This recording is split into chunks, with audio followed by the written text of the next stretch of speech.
صحیح بخاری کی حدیث میں آتا ہے رسول اللہ صلی اللہ علیہ وسلم نے ارشاد فرمایا کہ قیامت کے دن جب کوئی بھی سایہ نہیں ہوگا اللہ کے عرش کے علاوہ، جب ہر طرف گرمی ہی گرمی ہوگی اور وہاں پر ہر انسان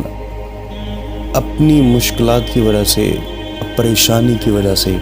اپنی زندگی میں کیے ہوئے اعمال کی وجہ سے پریشان ہوگا اور گرمی انتہا درجے کی ہوگی، سورج بہت قریب ہوگا،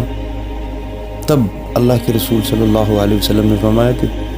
7 ایسے خوش قسمت لوگ ہوں گے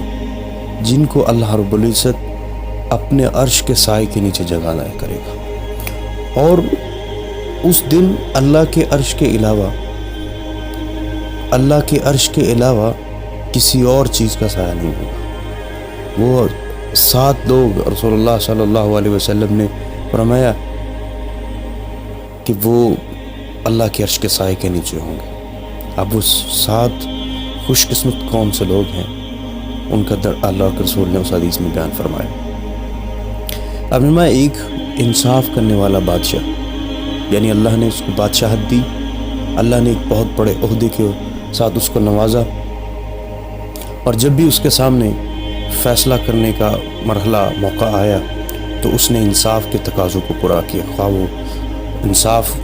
اس کے اپنے ہی بچوں کے اور اپنے ہی پیرنٹس کے یا اپنے ہی کسی کے خلاف ہو، لیکن اس نے ہمیشہ انصاف کا ساتھ دیا اور انصاف کیا۔ دوسرا، آپ صلی اللہ علیہ وسلم نے ارشاد فرمایا کہ وہ نوجوان جو جوانی کے اندر بھی اللہ رب العزت کی عبادت میں مصروف رہتا ہے، اللہ نے اس کو جوانی دی ہے، اور اکثر یہ بات کہی جاتی ہے نا کہ جوانی انسان کی بے لگام گھوڑا کی طرح ہوتی ہے، اور آپ نے فرمایا کہ اللہ نے اس کو کڑیل جوان بنایا، بہترین جوان ہے، وہ خوبصورت ہے، طاقت اس کی عروج پر ہے، لیکن وہ اپنی اس طاقتوں کے، اپنے اس امنگوں کے، اپنی اس شہرت کے، اپنی اس زندگی کے عروج کے اوپر، اپنی جوانی کے عروج کے اوپر اللہ رب العزت کی عبادت کرتا ہے۔ تیسرا، وہ شخص جو اللہ رب العزت کے اندر، اللہ رب العزت کو تنہائی کے اندر یاد کرتا ہے، اور جیسے ہی وہ اللہ رب العزت کو یاد کرتا ہے تو اس کی آنکھوں سے، اس کے ڈر سے آنسو نکل آتے ہیں، یعنی اس کو اللہ سے اتنا ڈر لگتا ہے، اللہ سے اس کو اتنی محبت ہوتی ہے کہ جب بھی وہ اللہ کا نام لیتا ہے، اللہ کو یاد کرتا ہے، تو اللہ اس کی آنکھوں سے آنسو نکل آتے ہیں۔ آپ نے فرمایا کہ وہ شخص بھی اللہ کے عرش کے سائے کے نیچے ہوگا۔ چوتھا، وہ شخص جس کا مسجد کے اندر ہر وقت دل لگا رہتا ہے، ہر وقت اس کی خواہش ہوتی ہے کہ میں مسجد کے اندر پہنچ جاؤں، وہ ایک نماز پڑھتا ہے تو دوسری کے انتظار میں رہتا ہے کہ کب مؤذن اذان دے اور میں فوراً اللہ کے گھر کی طرف، مسجد کی طرف لپکوں اور اللہ کی عبادت کو کروں۔ اور پانچواں آپ نے فرمایا وہ 2 شخص، وہ 2 لوگ جو اللہ کی خاطر ایک دوسرے کے ساتھ محبت کرتے ہیں، یعنی ان کا آپس میں کوئی خونی تعلق نہیں ہے، کوئی ایسا خونی رشتہ نہیں ہے جس کی بدولت وہ ایک دوسرے کے ساتھ محبت کرتے ہیں، بلکہ فقط وہ ایک دوسرے کے ساتھ محبت کر رہے ہیں، لیکن ان کا آپس میں اس طرح محبت کرنا صرف اس کے پیچھے بیہائنڈ دی سٹوری جو ایک پرپس ہوتا ہے، وہ اللہ رب العزت کی محبت ہے، اللہ رب العزت کو راضی کرنا ہے کہ میرا اس کے ساتھ تعلق کیوں ہے، کیونکہ اللہ اس سے محبت کرتا ہے، کیونکہ یہ اللہ کو یاد کرتا ہے، اللہ کے ساتھ تعلق کی وجہ سے اس کے ساتھ اس کی محبت ہوتی ہے۔ چھٹا، وہ شخص کہ جس کو مال و دولت والی، ثروت والی، بہت امیر خوبصورت کسی عورت نے برائی کے لیے بلایا، اس کو دعوت دی، لیکن وہ اس عورت کے پاس جانے کی بجائے، اس عورت کی دعوت کو ایکسیپٹ کرنے کی بجائے یہ کہہ دیتا ہے اس عورت کو، انی اخاف اللہ، مجھے اپنے اللہ سے ڈر لگتا ہے، وہ اس کی بات کو نہیں مانتا۔ اور ساتواں آپ نے فرمایا ایسا شخص جو اللہ کے راستے میں صدقہ کرتا ہے، وہ اپنے دائیں ہاتھ سے صدقہ کرتا ہے تو اس کے بائیں ہاتھ کو پتہ بھی نہیں چلتا کہ اس نے کیا صدقہ کیا ہے. My sister and brother, یہ 7 لوگ ہیں جن کو اللہ رب العزت قیامت کے دن اپنے عرش کا سایہ نصیب فرمائے گا.